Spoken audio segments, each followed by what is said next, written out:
Hello again, everyone! Welcome to another segment of How Bisaya Say It versus Americans Say It. I'm Josephine, your Bisaya teacher. And I'm Reynald, the always hungry learner. That's perfect for today's topic because today we're talking about food. Oh, my favorite! Mine too. Now, food isn't just food in Bisaya. It's part of culture, family, and daily life. But the funny thing is, Visayans say things about food in ways that sound so different from how Americans do. Let's start with a few common ones. Part 1. Let's eat. In English, we say, let's eat. In Bisaya, we say, kaon ta. Kaon ta. Excellent. Kaon means eat. Ta means let's or us. So literally, eat us. That sounds so wrong in English. I know. That's why translation isn't always word for word. Let's say it again slowly. Ka-on ta. Kaon ta. Now, Bisayans usually say kaon ta before eating, especially when inviting others. It's like saying, come eat with me. Even if you're not actually inviting them, right? Exactly. In Bisaya culture, saying kaon ta is a polite habit, even if there's only one plate left. Let's practice again.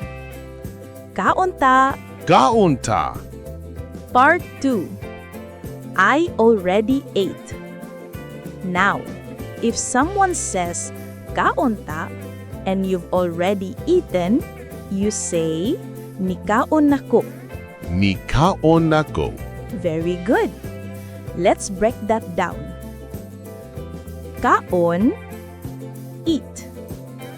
Nikaon, already eat.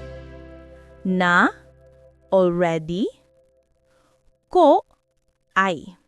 So literally, already ate I. Let's say it slowly. Ni, ka, on, na, ko. Ni, ka, on, na, ko. Say again, nikaon ako. Nikaon nako.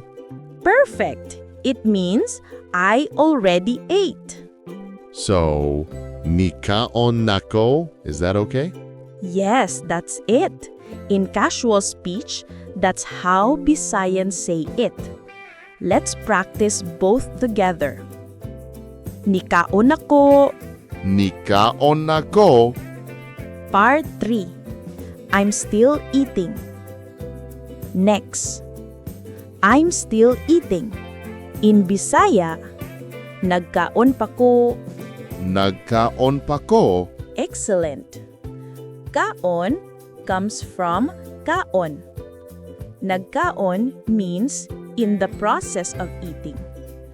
Pa means still. Ko means I. So literally, still eating I. Let's say it again slowly. Nag-ka-on pa ko. Nag-ka-on pa ka. Now, let's use it in a sentence. Reynald, let's go now. Nagkaon pa ko. That's I'm still eating. Classic Bisaya line during lunch break. Part 4. I'm full. We learned this before, but let's review. I'm full means busog ko. Busog ko. Yes. Now, Bisayans sometimes exaggerate with busog kaayo ko. I'm very full. Say it slowly. Busog kaayo ko. Busog kaayo ko. If you want to sound playful, you can say, busog na kaayo ko, di na ko kalihok. That means, I'm so full, I can't move. That's literally me after dinner. Yeah, that's how we all sound after fiestas. Busog kaayo ko, di na ko kalihok. Part 5. This is delicious. Now, a very common and fun one. This is delicious. In Bisaya, we say, Lami kaayo ni. Lami kaayo ni. Great pronunciation. Lami means delicious. Kaayo means very. So literally, delicious, very, this. Say it again slowly. Lami kaayo ni. Lami kaayo ni. You can also make it shorter. Lami. That's like yummy. So, when I eat something good, I can just go, Lami. Exactly. Let's practice a few. Lami kaayo ni. Lami kaayo ang pagkaon. The food is so good. Lami kaayo ang pagkaon. Lami gid kaayo. Really delicious. Lami gyud kaayo. Part 6. It's too salty. Now, let's learn how to complain politely. In English, it's too salty. In Bisaya, parat kaayo. Parat kaayo. Parat kaayo. Perfect. Parat means salty. Kaayo means very. So, literally, very salty. Let's say it slowly. Parat kaayo. Parat kaayo. Now, if something is too sweet, you say tamis kaayo. If it's too bitter, pait kaayo. Parat, tamis, pait, salty, sweet, bitter. Got it! Excellent! Let's repeat them together for practice. Parat means salty. Tamis, sweet. Pait, bitter. Parat, tamis, pait. You can also use these when talking about people. Like, tamis kaayo mo istorya. She speaks so sweetly. So, not just food, also attitude. Exactly. Bisaya words are full of feeling. Tamis kaayo mo istorya. So sweet. Part 8. I crave for... Okay, next phrase. I'm craving for... In Bisaya, you can say, gimingaw ko sa, or ganahan ko mukaon og. That sounds longer. Yeah, but easy once you get it. Gimingaw ko sa means I miss something. So, if you miss eating mangoes, gimingaw ko sa mangga. Or, if you're craving them right now, say, ganahan ko mukaon og mangga. Let's say both slowly. Gi-mi-ngaw ko sa mangga. Ga-na-han ko mo ka-on og mangga. That's a mouthful, pun intended. But once you say it a few times, it rolls off the tongue.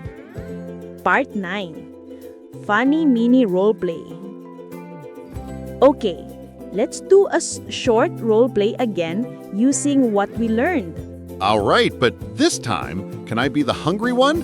You always are. Haha. Here we go. Kaon ta. Nikaon nako. Lami kaayo ang adobo o. Busog nako.